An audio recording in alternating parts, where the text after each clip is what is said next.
Thank you, everybody, for joining us. And just to make a correction, it is the Goose and Tudor and Gary Shaw Promotions conference call.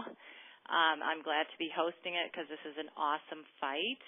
Thank you for calling in. As I mentioned, this is Andre Ward and Chad Dawson's International Media Conference call. And as we do, we will start with one team and then lead into the other. Just a couple media notes. I do have a note here that the replay of 24/7 Road to Ward Dawson will be airing Friday, 7 p.m. Eastern and Pacific. And we will also be sending out the Fight Week schedule. There's great opportunities all during the week, and that is attributed to the wonderful job the promoters have done. So at this time, I'm going to introduce Dan Goosen, president of Goose and Tudor Promotions, and then we will be joined by Bad Chad Dawson and his trainer, John Scully. So, Dan? Well, thank you, Kelly. And God knows why you sound so different talking to the media than you do to me, okay? I'm used to, one that's knocking the heck out of me. First off, thank you all for coming in. I'm going to make it short and sweet from my end, and I'm going to let you have Dawson and John Scully to yourselves, and I'll be hopping back on when Andre gets on. Gary's in Germany right now, getting ready for his fight against Sturm, so I'm doing this as that courtesy. First off, Kelly mentioned the Fight Week schedule.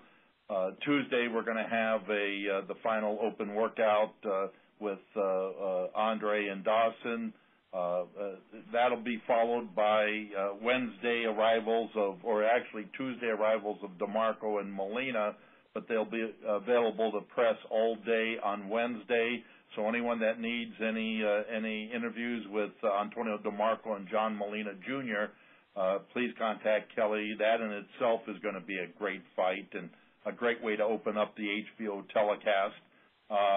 The final press conference will be Thursday at 11:30 a.m. At a restaurant, which will be noted on the event schedule. But it's 11:30 in Oakland, and then on Friday we're doing something a little bit differently.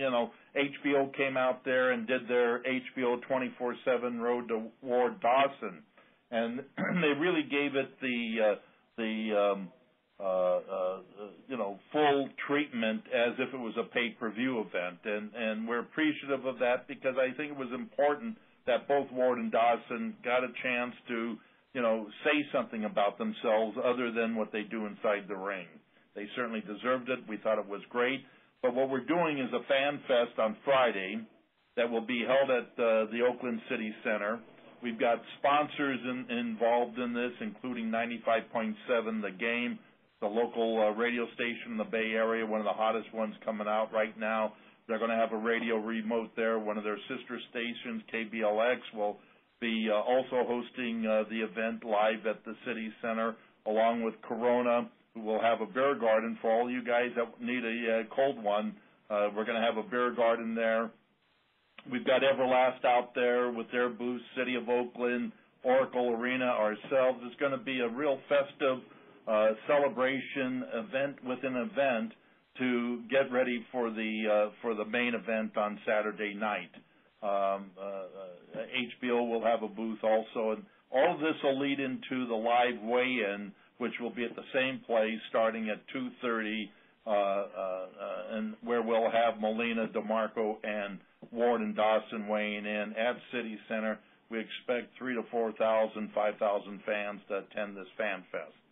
Anyway, any other questions you need from media, whatever, obviously Kelly's your go-to person. Andy Olson is handling credentials, and I'm going to turn it over to John to say a few words, and I'll have Chad say something, and then I'll leave you guys together with them. John? Okay, hello. I'm just obviously excited to be here. This is a huge fight for me, and a huge fight for boxing, and I'm just happy to be a part of it. I'm excited for Chad. I know how bad he wants this. I know how bad and he wants that recognition that this fight is going to bring. And I'm just proud to be a part of helping him get to his goal. Thank you, John. Chad? Yeah, I just want to thank everybody involved with the fight. You, Dan Goosen, Gary Shaw, my promoter, and HBO for putting such a push behind this fight. You know, the HBO 27 was great. I think it gave me and Andre Ward a lot of exposure, and people liked it. So, like I said, I'm excited to be in this position I'm in. I'm excited about the fight, and everything's been going great. And, I'm looking forward to the 8th. Thank you very much. Hey, Kelly, I'm going to throw it back to you. You handle it with with getting the media up there, and okay. I'll be back when Andre gets on, okay? Thank you so much, Dan. Okay, take care. Okay, Krista, let's go ahead and open it up for media questions. Great. If you would like to ask a question or have a comment, please press star 1 on your telephone keypad. Your hand is raised. Please ask your question when prompted. Press the pound sign to lower your hand. Or have a comment, please press star 1 on your telephone keypad now. We'll just give that a minute to queue up.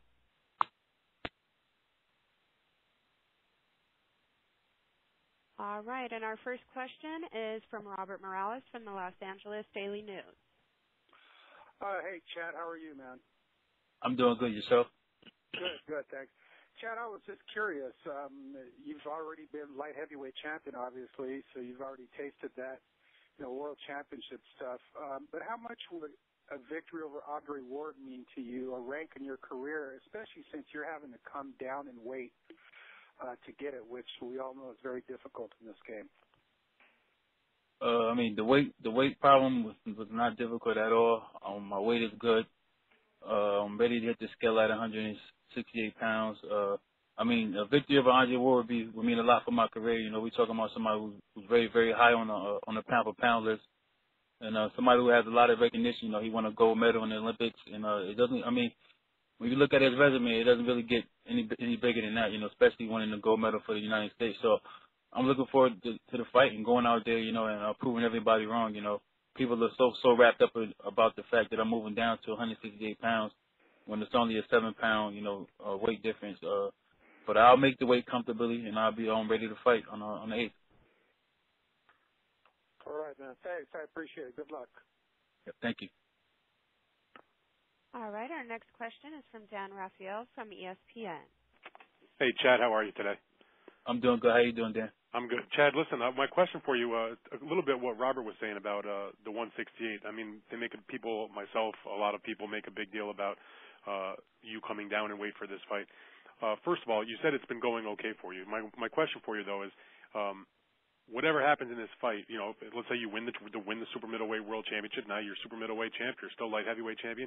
Is this like a one and done for you, and you go back to light heavyweight and just have said, I accomplished my goal, I won the super middleweight title?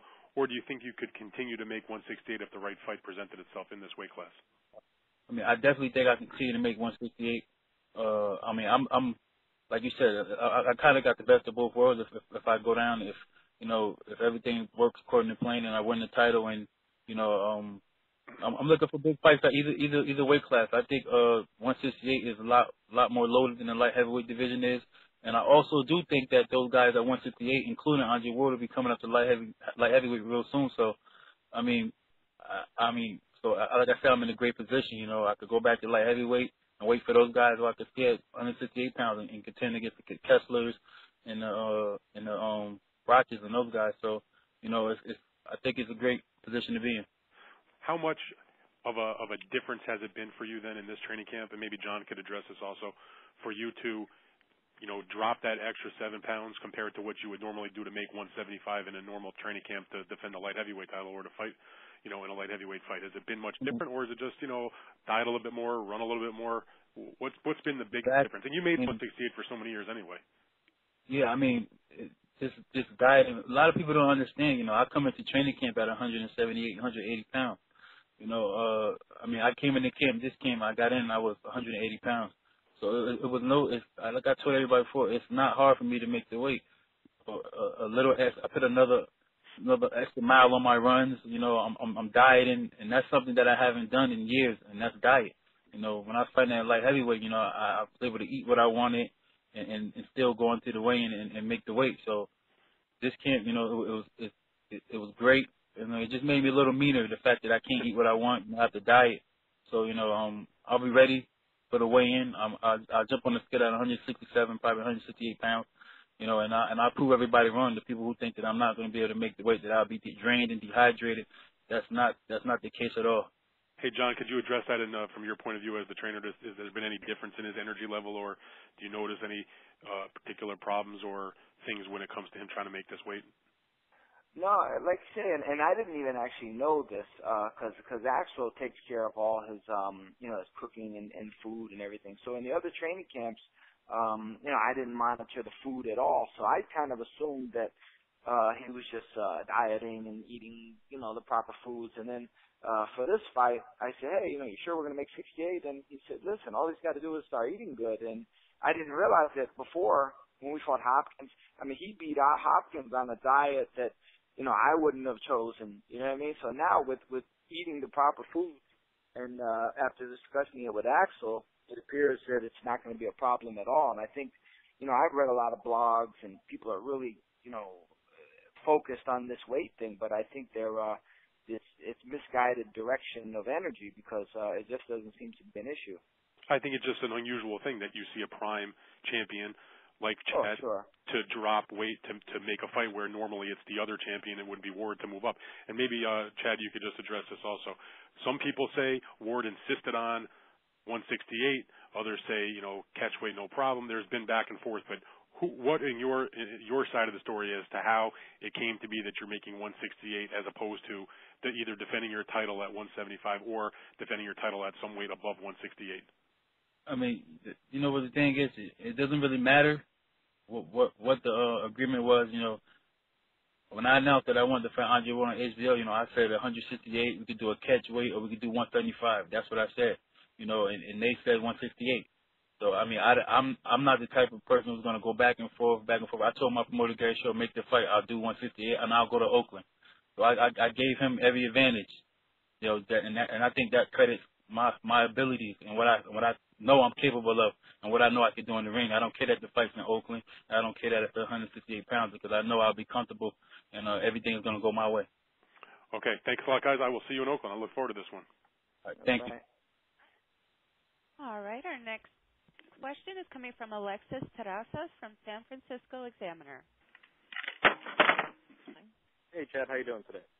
I'm doing good. How you doing? Pretty good, man. Yeah, I mean, the odds makers right now have you as the underdog, and that's a position that you always haven't been, you always haven't been in. But, what do you think of, or why do you think that is? And does that give you, do you take offense to that? Does that give you any extra motivation for you and your team? No, I don't take offense to it at all. People are entitled to their own opinion. All I can say is that they're making the wrong bet. And I mean, my training camp has been great. I'm not worried about being an underdog. Like you said, I've never been in this position before. And it's about time that I am in that position. It's going to give me fuel, and it's going to make me a better fighter. Mm-hmm.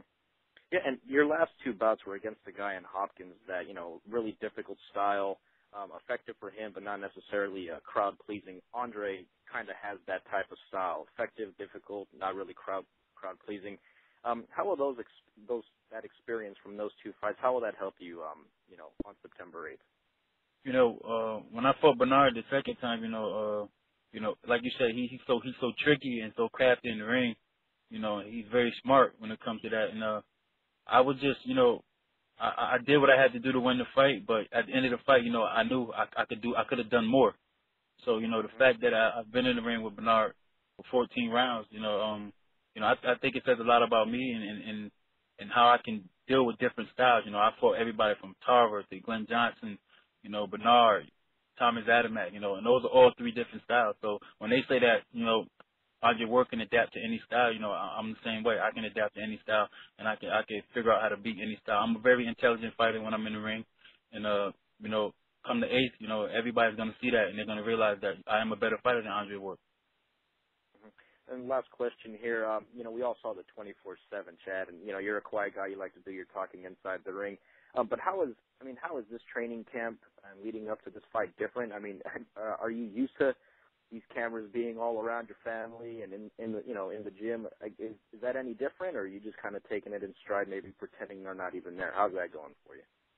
I mean, I just pretend that they're not there. It's something that they had to do. HBO wanted to be able to get inside and show the fans and the boxing audience, how we live outside of the gym and how we do train. So, it just comes with the territory, and at the end of the day, you have to get used to it. So I think it was good that they showcased me and Andre Ward's lifestyle and our families and everything.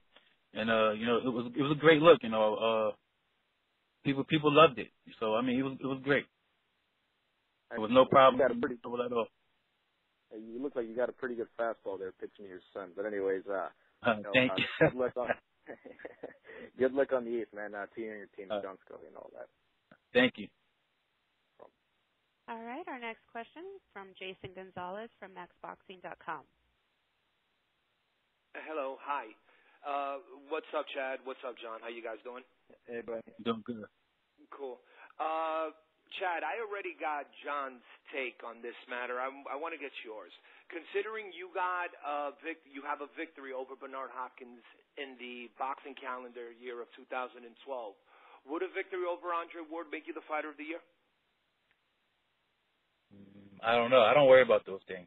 Honestly, I don't know. I don't really care. My whole focus is getting this victory. If they want to make me fighter of the year, I mean, I'll be glad to accept it. But right now, that's not even on my mind. Okay.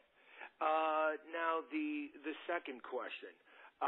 Do you buy into the hype that Andre's a dirty fighter with the headbutting and the elbows on the inside of the clinches and whatnot?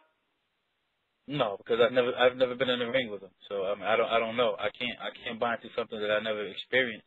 So, I've watched his tapes and I've been studying him. So, but I can't say that he's a dirty fighter. I have to judge that when I get in the ring with him on the 8th. All right, and our next question is from Bob Vellin from USA Today. Hey, Chad, how you doing? I'm doing good. Yourself? Not too bad, not too bad. One of the questions I had was kind of asked, but I want maybe put it a different way. Do you feel that being on 24/7 gives people a different idea of who Chad Dawson is? More of a family man than maybe what people thought, or do you, has that been a help for you? I mean, I've always considered myself to be a family man. I thought people saw that too. My family's at every fight. My family comes first before anything. At the end of the day, my job is to raise my kids and be a good husband, and that's what I try to do. I try to live my life like that, and only good things come to people who live their life like that. So that's what I try to do. I try to show my kids right from wrong, and just be there for them at any time. So, I mean, whatever the people got out of the 24/7 is great because when I watched it, it made me see that even though I already know that, but family is definitely more important than anything else.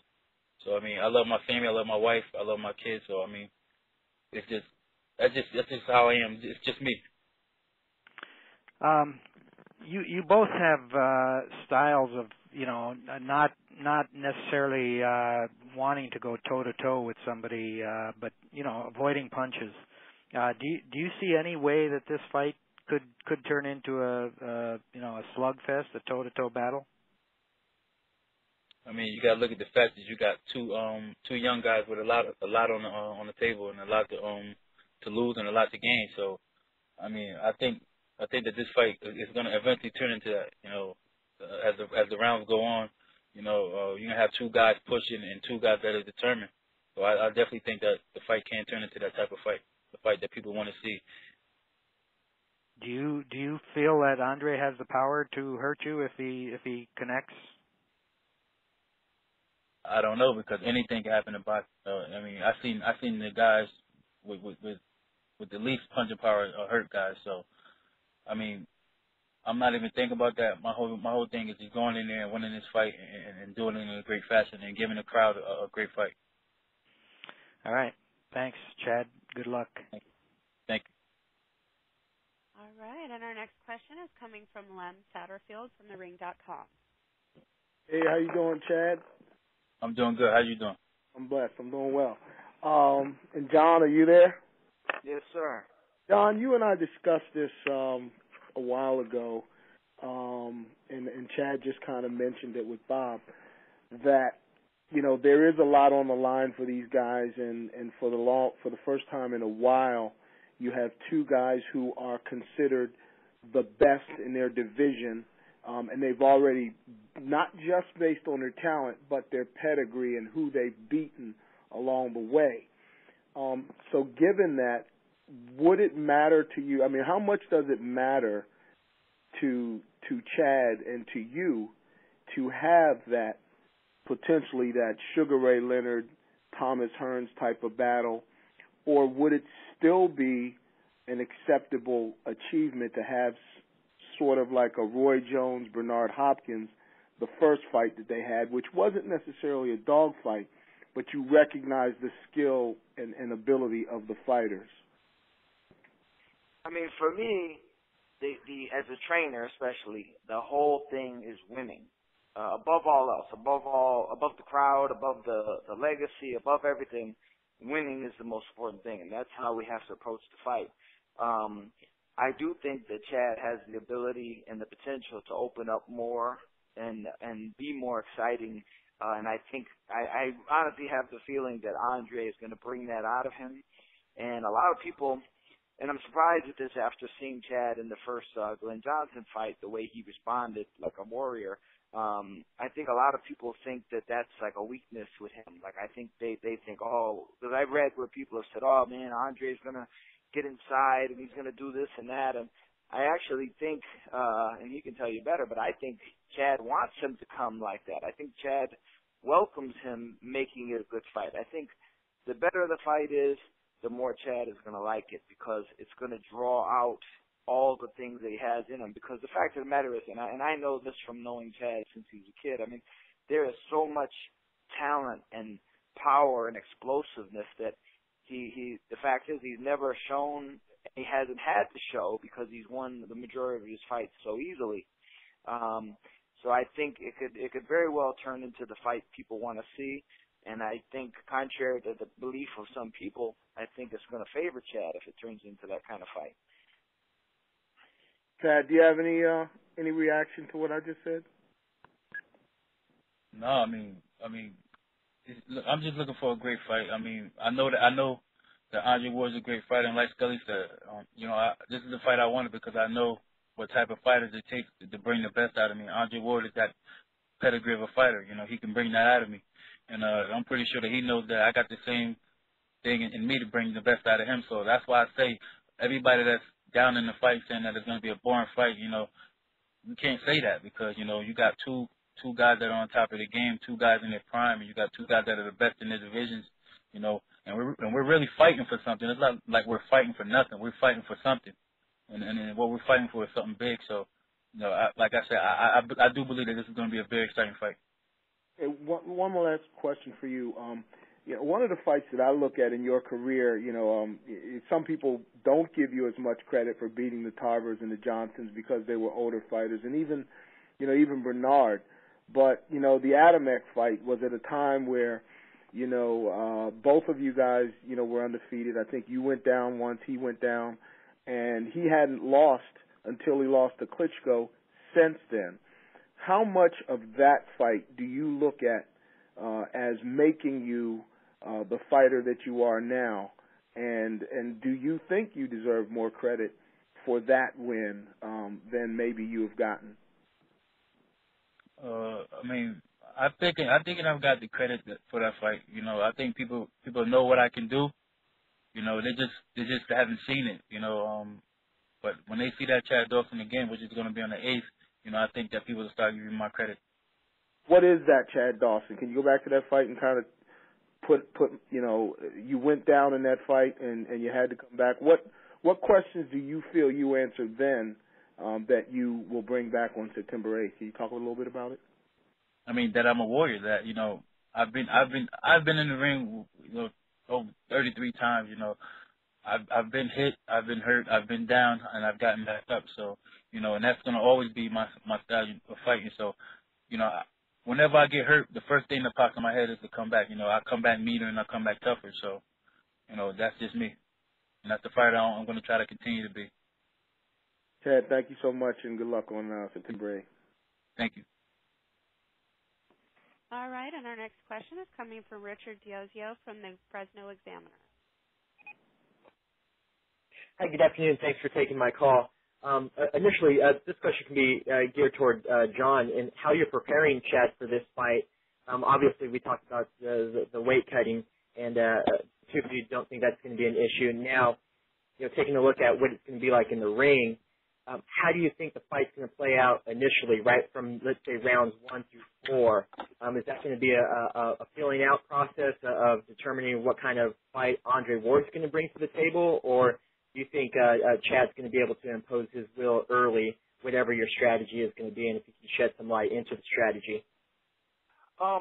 Without going too much into detail, I'll say this as a basic overview that's always in play with Chad. I've always said that I feel Chad is in the Mayweather, Roy Jones type of realm where more often than not the opponent is going to have to deal with Chad more than he's going to have to deal with them. He has certain things that he was born with, certain things, just a mentality that he has and his approach to the fight that forces people to have to adjust to him. His height obviously is one of those things that just can't be avoided. You have to adjust. So I think more than all of Andre's recent opponents, I think we're going to be able to implement our style because, like I say, without giving too much away, I've watched all of Andre's fights, and I don't feel that any of his opponents, as good as they were, they weren't able to establish their own game plan.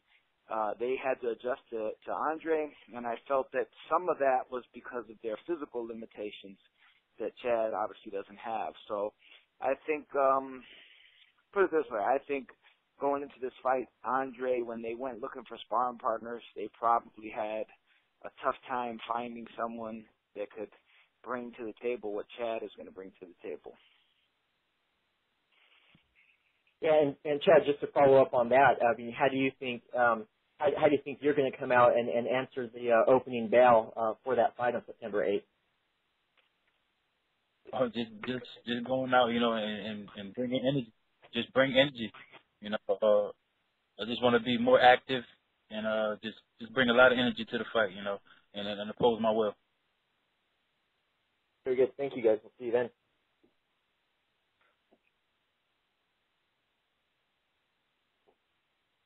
All right. Again, that's star 1 if you'd like to ask a question.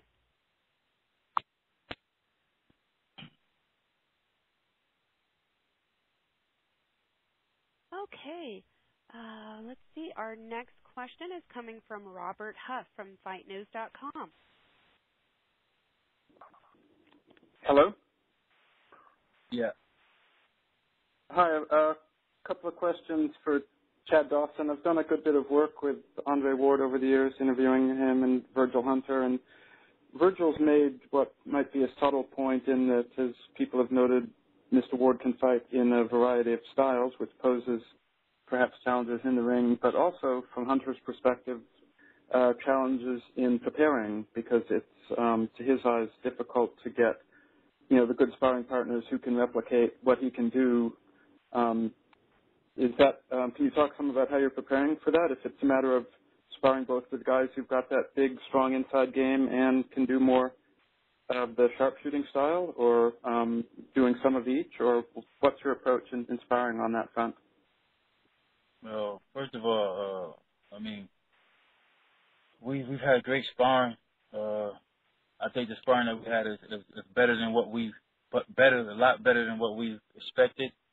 So on that note, everything is great. I'm not worried about finding guys to emulate them too much, because we got guys that emulate them very well. So I'm just prepared. I'm ready to go, and I'll be ready on the 8th.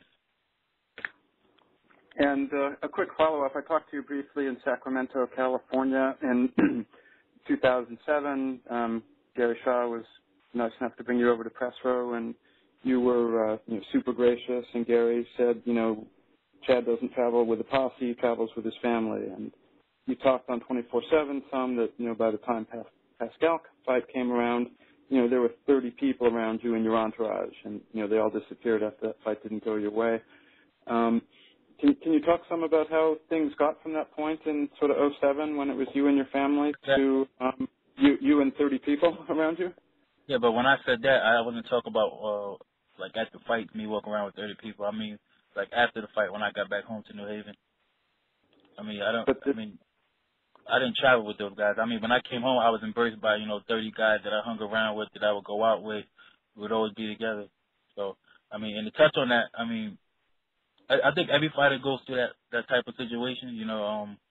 When you up, everybody wants to be around and be there and hold your coattail. But when you're down, nobody really knows what to say to you, or nobody's there to pick you up and tell you, look, Chad, man, it's okay, you'll bounce back. So after I lost to Pascal, when I got home, it was literally, maybe a handful of people that, said, yo, it's okay. We know you'll bounce back, but everybody else, they just disappeared. So I mean, no phone calls, no nothing, and that just put my mind in a different place. I'm a different person from that.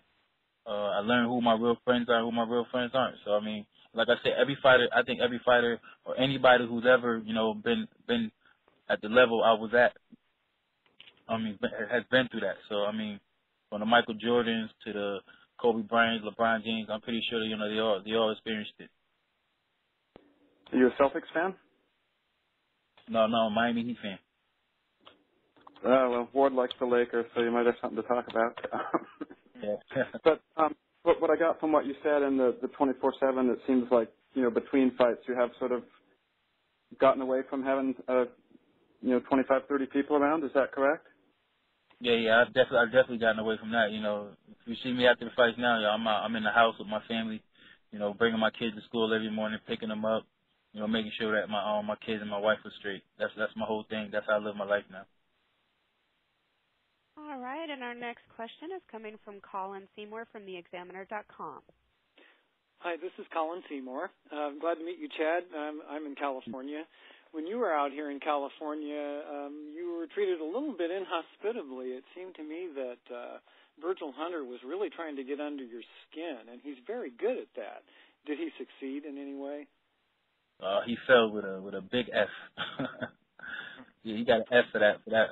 But I mean, I've been in the ring with Bernard, and I've been in press conferences with Bernard. I've been in press conferences with Tarver. I've experienced all that. And those guys didn't get under my skin, so I don't know what made him think he would get under my skin. But I'm fine, and like I said, he flunked that test.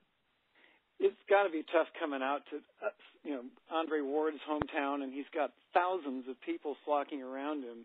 You were talking about the people who are actually around you. But what about the people that are just your fan base? Who are they, and how much can this fight do to expand your fan base?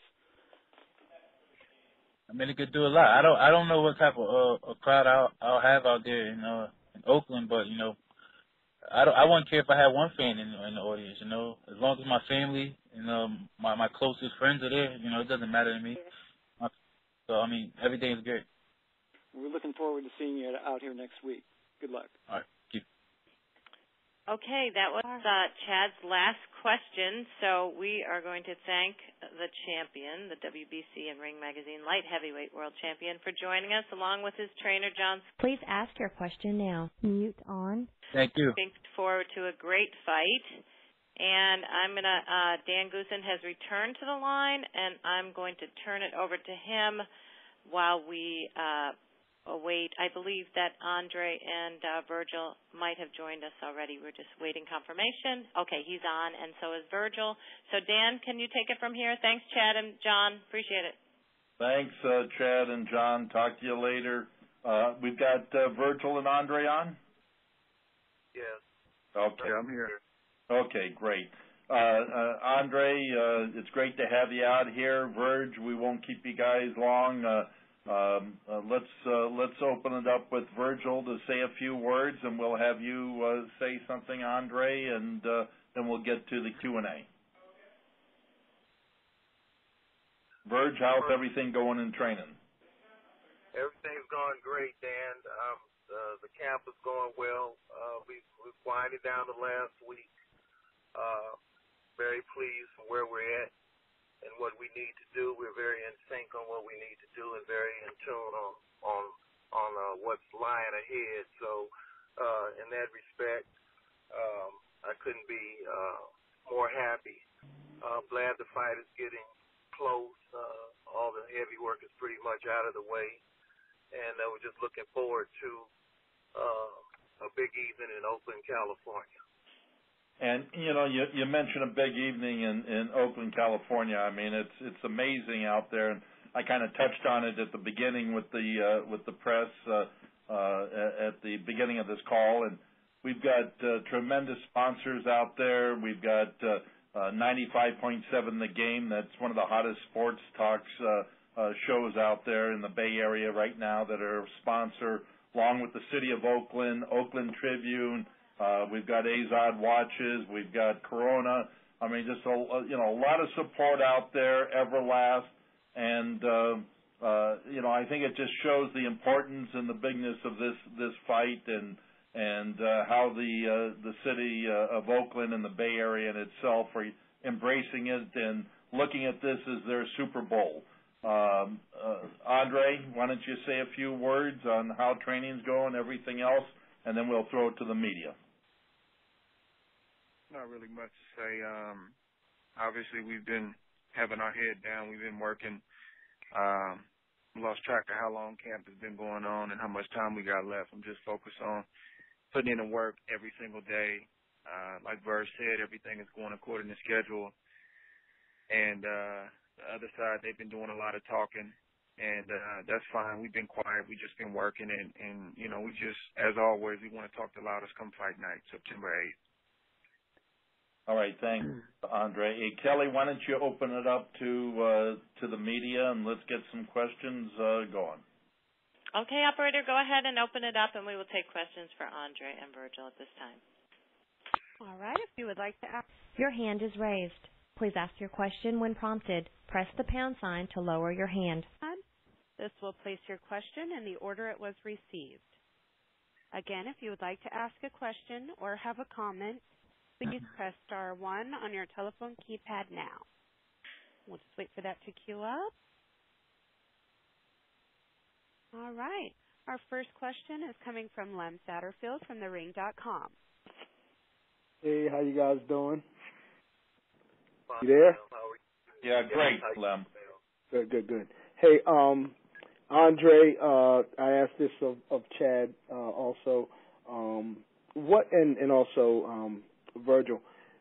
This fight is obviously between two of the best in the sport, and I've been talking to people about it and different fans, and I see it as going either one way, two ways. It can be a Roy Jones, Bernard Hopkins type of fight where you have two really highly skilled guys kind of sitting back and measuring each other, or you can have a Sugar Ray Leonard, Thomas Hearns type of fight because you have two great athletes who obviously have built up a great pedigree, not just on their talent, but they've shown it in the ring. Virgil, what kind of fight do you see happening? Andre, what kind of fight do you see happening in all the possibilities? Well, first of all, the fight in itself is going to be exciting. I think you have two determined athletes. There's a lot at stake. I'm sure they're very much aware of some of the criticism and the critiques that have come that way, where it's amazing to me where people can predetermine the outcome of a fight or even speak in negative tones of what they think. It's unfortunate today that the purist has been pushed aside for what is deemed in my eyes as we no longer teach the art of boxing anymore, and we just put some gloves on people, and we just point them in the middle of the ring and say, go, and swing, and keep swinging, and keep your hands down and get hit in the head anytime you want. You can't help. It's always going to be a certain, to me, a division of fans who are going to appreciate what boxing is truly all about. And it's also going to be those fans who really don't understand boxing and can't get a grasp of what this sport truly is unless they see something that they consider much exciting today in terms of, 100 headshots landing within 5 rounds and bloody noses and busted eyes and things like that. But it is what it is. But I expect a great fight, and I know coming from our end, Andre Ward is not a boring fighter. I mean, when you dominate, it can appear boring. But when you talk about action, he's an action fighter without a doubt. Andre, do you have anything to add to that? You know what, Lynn, my mindset, man, is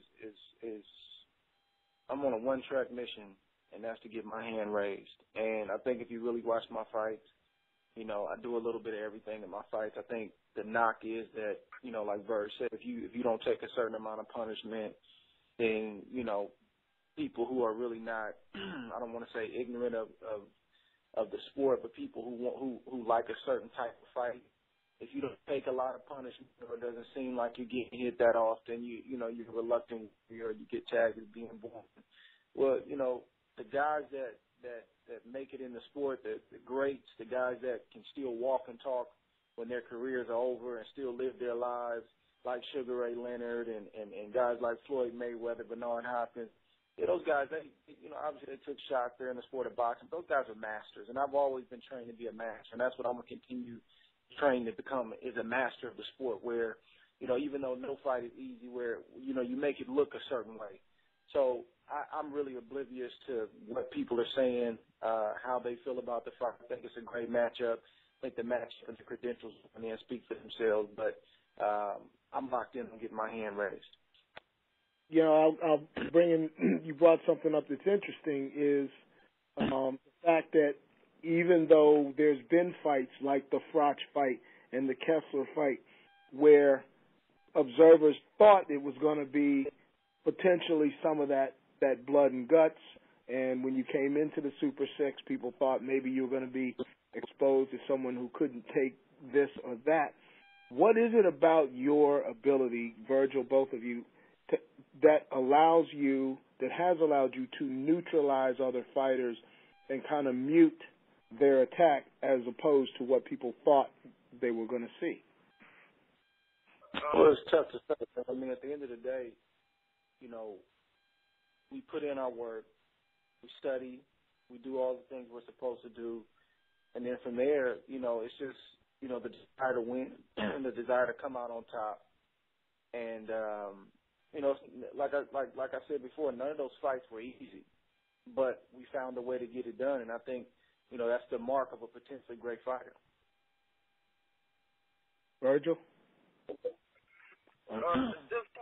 plain and simple, Andre Ward knows how to fight. And it's like in any other sport, when you know your craft and someone's on the receiving end of that craft, then it's made to look easy. Look, it's a lot of times we could say that these two guys had a tremendous amount of heart because, they went in the middle of the ring and they dug their feet in the canvas and they went toe-to-toe. I in particular think that's an out and it's a margin of error. Let me tell you something, man. Any fighter, if you gave him a choice, if you gave him opportunity, if I had a magic wand and I said I could poof you here and you could go into a fight and you won't take no punishment, or I could poof you here, you can go into a fight and you'll give some of the greatest toe-to-toe fights in history. I guarantee you he's going to take the one where he's taking no punishment. It comes down to ability. It comes down to talent. It comes down to understanding the art and the craft of boxing.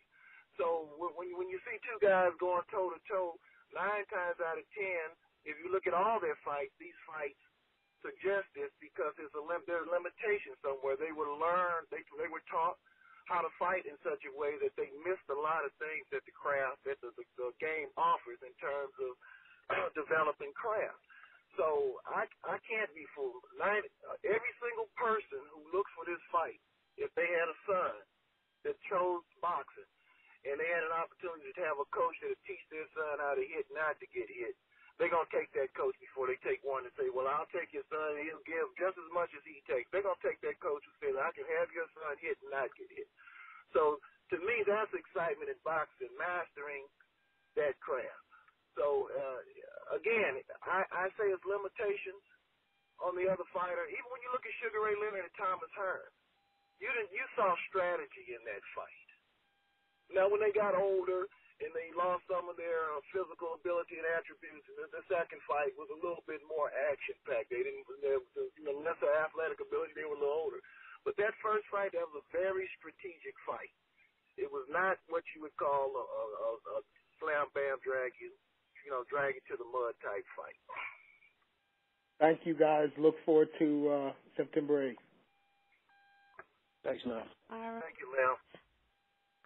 All right. Our next question is from Alexis Terrazas from San Francisco Examiner. Hey, Andre. How you doing today? How are you? Pretty good, man. You've always been a guy, maybe the best that I've seen, in action active today, that is, really effective at making the other guy adapt to you. In other words, you take them out of their game plan, and you do as such. But how will you do that against Dawson? A pure boxer, a guy who's a southpaw, and he's tall, and ultimately he's good. So how are you gonna make him bend to your will, so to speak? Well, I had 12 rounds, number one, and really the foundation is what it's been for every single fight. That's getting myself in tip-top shape. My mind is right. I'm ready for war, and we have a game plan, and whatever adjustments need to be made along the way, they'll be made. I mean, I can't give you, this blueprint on how it's going to get done, but the idea is for it to get done regardless of how it gets done. So, a lot of people are making a big deal about Chad's height and reach, and that's a given. He's got the height and reach advantage, but you got to look at it from my standpoint, from the athlete standpoint. I'm not enamored with that. I'm not spooked by a height and a reach deficit. I'm coming to get a job done September 8th, and it's no different than any other fight that I've been in. Whether it's Abraham, who's short and squatty and explosive, Paul Fratch, who's strong, long, and wiry. I mean, at the end of the day, you got to find a way. And I've always said that, and September 8th, will be no different. Is it going to be like a mixture, though, of maybe fighting on the inside and maybe staying outside, or are you going to try to infuse that kind of game plan? So once again, I can't give you a blueprint, on exactly what's going to happen. This is a fight. So, we knew exactly how it was going to happen. That'd be great, but you don't know. So, but again, if you watch my fights and if you're familiar with my fights, that's what we do. We show what we have to show, whether it's inside, outside. The key is not to be one-dimensional. So I think you're accurate when you say that. Okay. And what concerns you most about fighting Chad and I guess fighting at home? Fighting at home usually is kind of chalked up as an advantage, but not always. So what's your concerns about Chad Dawson and Oakland? I really don't have any concerns. I mean, I respect my opponent. I understand who I'm fighting. I've watched Chad for years. Obviously, I've honed in on him, a little bit more as of late, since this fight has been signed and whatnot. But I don't know if concern is the right word. We respect the other side. They seem to be doing some good work over there. And, there should be no excuses when this fight is over. I'm looking forward to a tremendous fight. Once again, I got another, great competitor on the other end of the ring. But, I plan on getting my hand raised. I mean, I've sacrificed a lot to get to this point, and I still feel like it's time. And that's kind of what it boils down to. Once again, from the athlete standpoint, I don't get caught up in a lot of the things that are out there. I'm a one-track mind. I've been in training camp for a long time. I've been preparing for this fight for a long time. So some of the other things don't even come into my mind in terms of what I'm concerned about.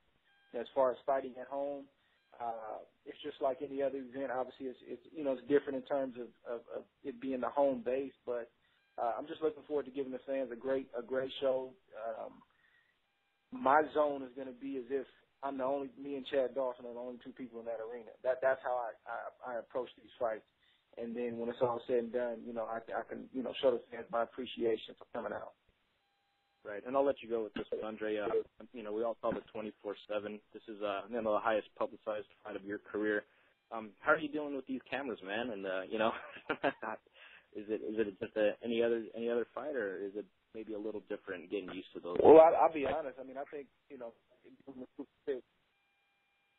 being in the Super 6 and the Showtime cameras and that tournament going on for as long as it did, I probably had more cameras and more responsibilities from that standpoint.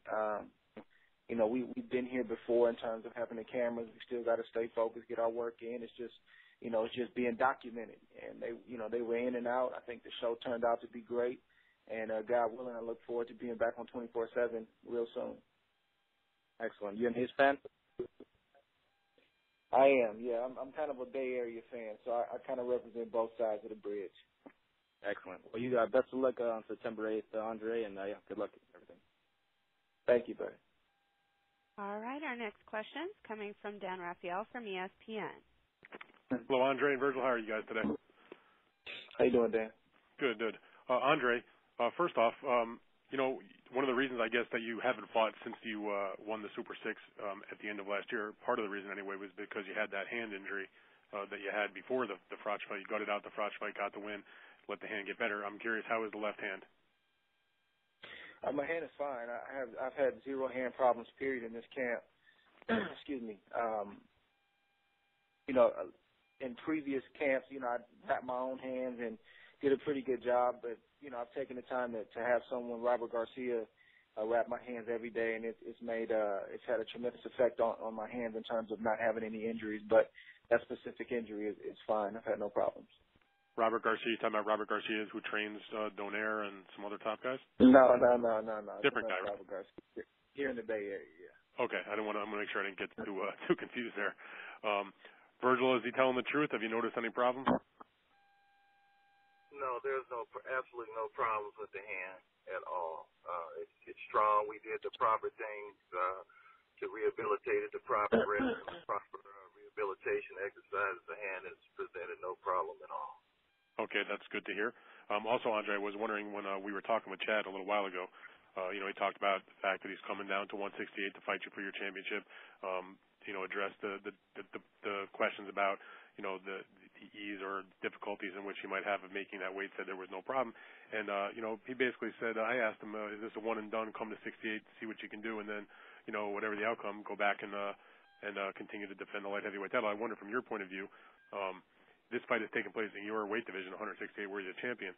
But I wonder, do you think that in the future, you can fight successfully at 175, or could you be a guy that could go back and forth between those weight divisions and more or less just sort of look for, if there's a big fight for you at 175, take that opportunity, or, stick around at 168 if some other big opportunity comes up? So whenever the time comes, noise in the background. Whenever the time comes, then I definitely want to go up and be a multi-divisional champion. Gonna be real careful about going back and forth. So I think sometimes guys get in trouble with that. Once I go up and build my body up to be a 175 pounder, I'll probably stay there, and I probably won't come back down. So do you see yourself then having a few more good years left at 168, where there's still some good guys out there?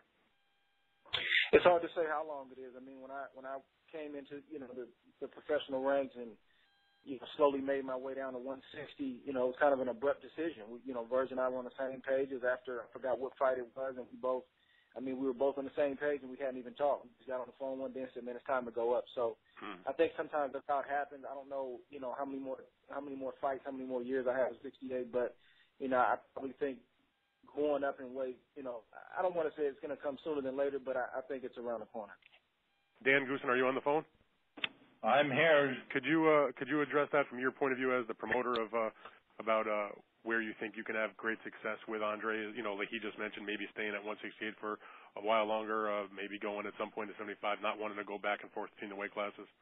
Yeah, I've always been a true believer, Dan, that those are decisions with the fighters and his trainers, because Andre knows the sacrifices that he has to make a certain weight, and one of the things you don't want to do is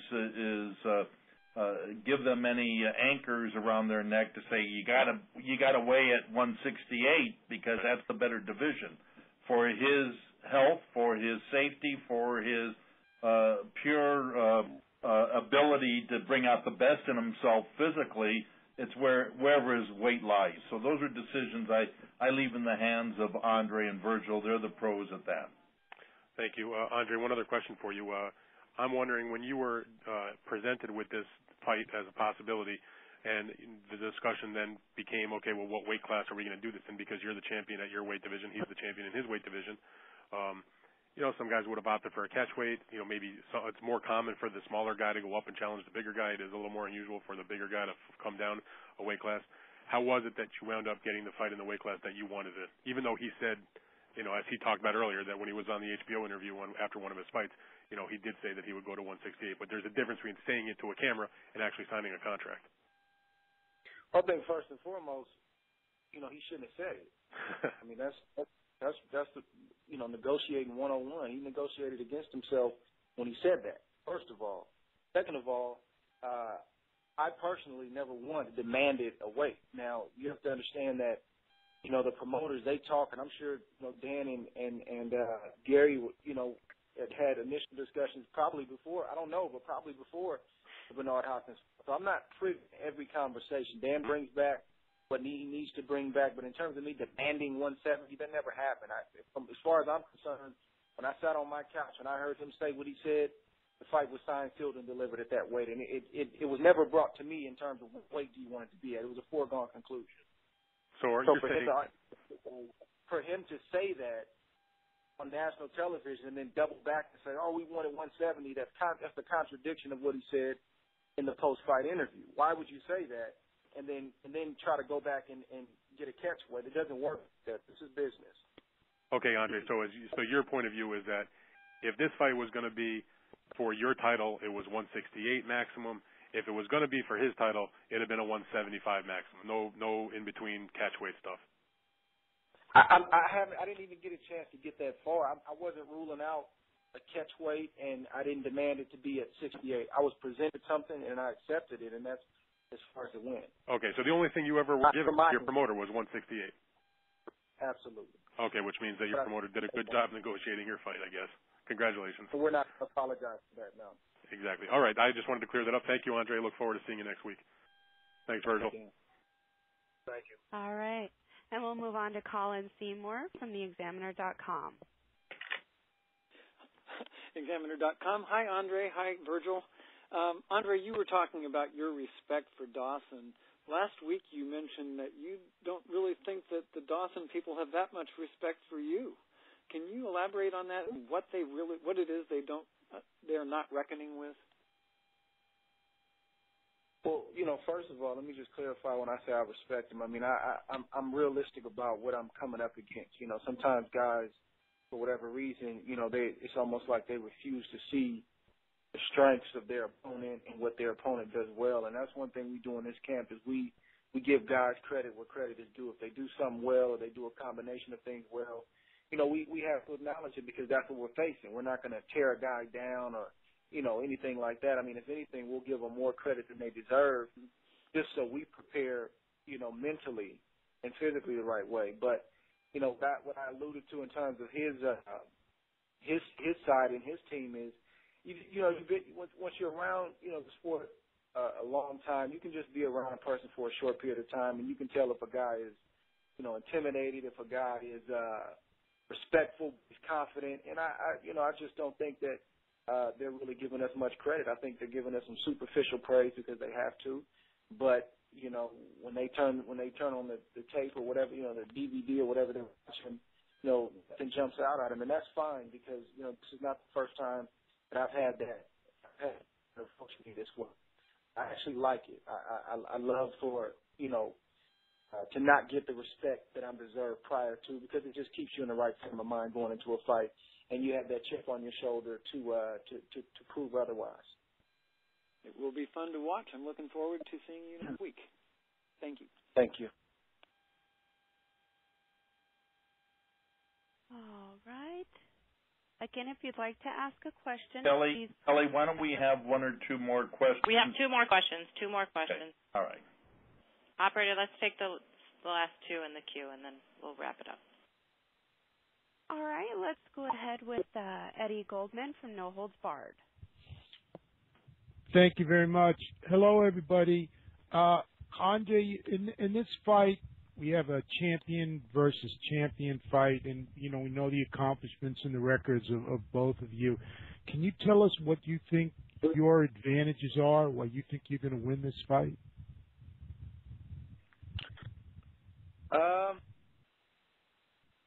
don't know. I think I kind of leave that for you guys to kind of talk about. I'm not going to, it's tough. Sometimes these questions, it's tough to give you one thing and say, I'm going to win because of this. I mean, I'm just a competitor. I'm in great shape, and whether it's Chad Dawson or whether it's somebody else, I hate to be mundane about my responses, but you gotta get the job done, and that's what we're prepared to do, whatever it takes to get the job done. I think the fans are going to see several dimensions come September 8th from me and my team, and I'm just looking forward to it. But it's hard to just give you one reason why I'm going to win. I'm just ready to go.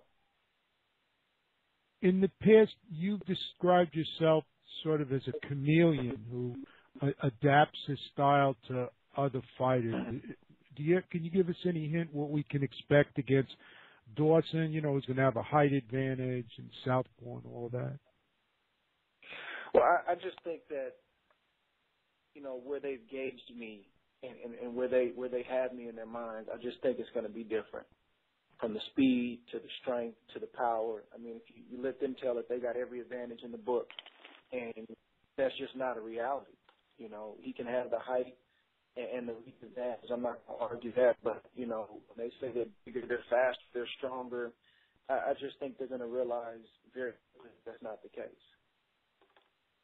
And last thing, Virgil, could you explain why you think that Andre has the advantages in this fight? I think he pretty much covered it all. I mean, and you can only go on feedback until the actual fight starts. But if you, again, as he says, to let the Dawson camp says, they have all the advantages. So I would say just in that sense itself, it gives us, we have an advantage in them having all the advantages. So I'll take that advantage. I'll take my advantage in you having all the advantages. And then we can smooth it out from then on.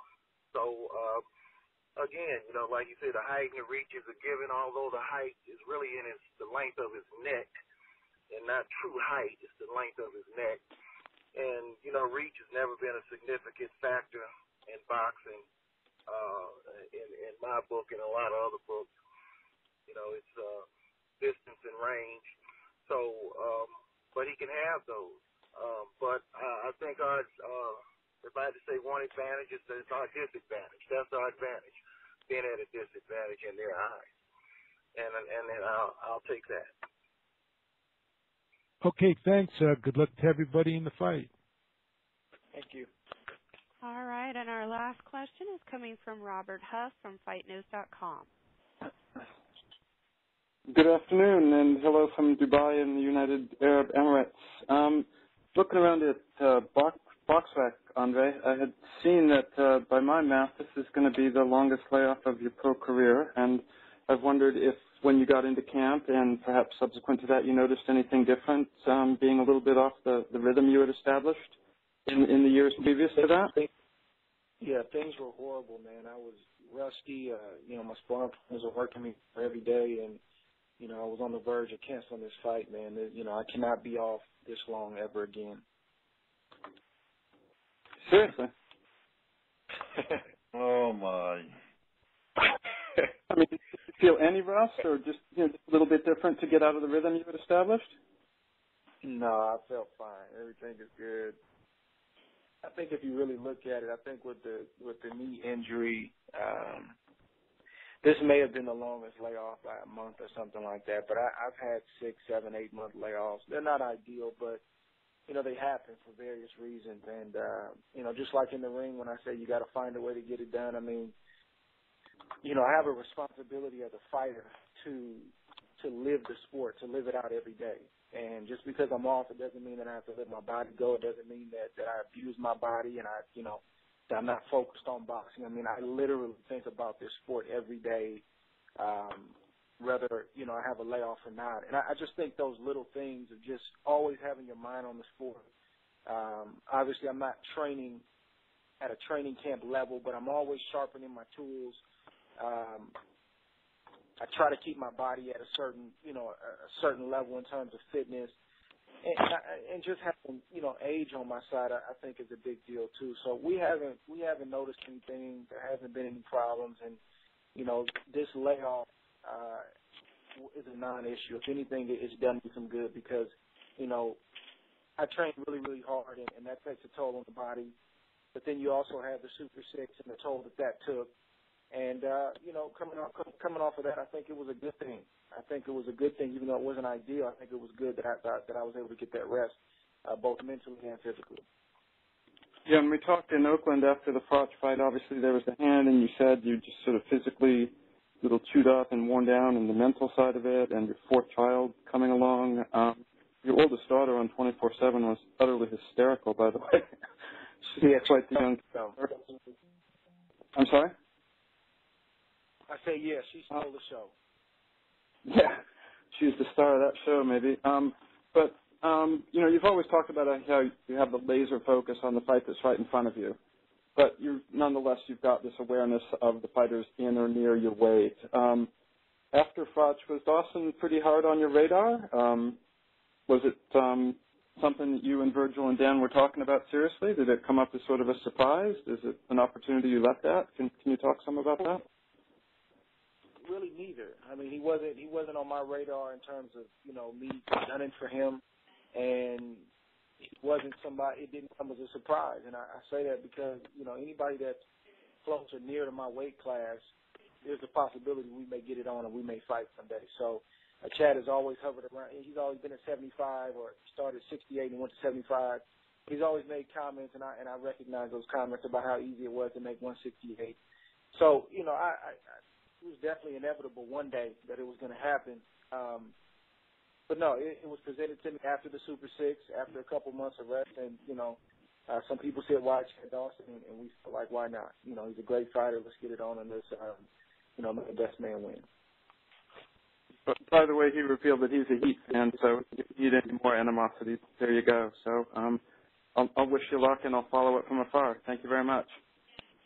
All righty. Thank you. Okay. Dan, do you want to make any closing comments? We are at the end of this call. Well, I do want to thank Ken Hirschman, Mark Taffet, Kerry Davis of HBO. They've put a lot of marketing muscle into this event, and for good reason. They no slight to Chad Dawson, but Andre Ward is utilizing this event, this bout. Robert just asked a question here. I remember sitting after the Froch fight. Andre said to Butte, fight someone. Okay, and Andre's goal here, as Virgil and James Prince and Antonio Leonard, it's about fighting the best out there. This is what boxing needs. This is what Ward thrives on. And this is what Andre Ward's done since he took on the challenge of the Super 6 when everyone thought we were crazy to do it. Chad Dawson's got a lot of good names on his resume. All it does is build up Andre Ward to that next level, that next step. And HBO recognizes that. Andre does, his camp does, we all do. And September 8th, we're looking forward to a great event. And one other thing I'm going to touch on that Virgil did and Andre did. One thing I've been saying about Andre, he's a fighter, okay? Whenever I hear anybody say anything about him not being a fighter or not being exciting, he's very exciting because he fights. and he'll continue to fight because that's what he loves to do. That doesn't mean he sticks his chin out there, but he goes out there and takes control. Someone asked Chad Dawson a question today on this conference call about what are you going to do when that bell, starts to fight.